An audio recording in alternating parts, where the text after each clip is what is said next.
3. Martin, welcome. You're on with Chairman Mendelson. Good morning. Hi, good morning, Bruce and Councilmember Mendelson. Mr. Mendelson, thanks for your leadership on the council, and I can confirm it. I and my neighbors saw you in our neighborhood more often than we saw our own previous ward council members, so thank you for that. Thank you. I had a couple points. How do you feel about the Duncan Ordinance preventing the release of photos and of convicted felons and even of defendants in some felony cases? Also, if you could comment on community impact statements and their effectiveness.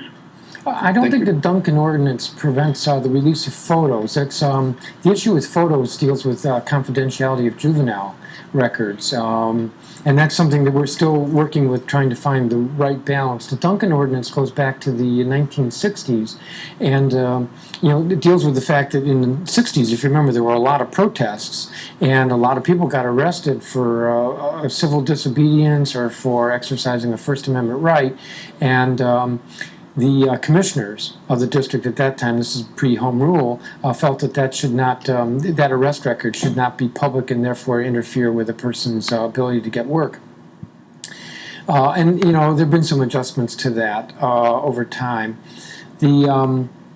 There was another part to this question. Community impact. There was some legislation that I put through a couple of years ago that has really empowered communities to speak out when they're concerned about a criminal who committed an offense, is being prosecuted, has been found guilty.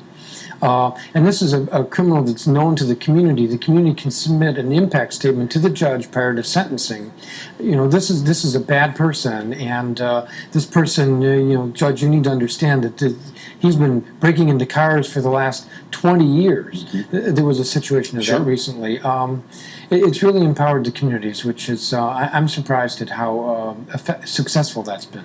Talking with the new chairman of the District of Columbia Council, Phil Mendelson. We are back with more News Talk in a moment.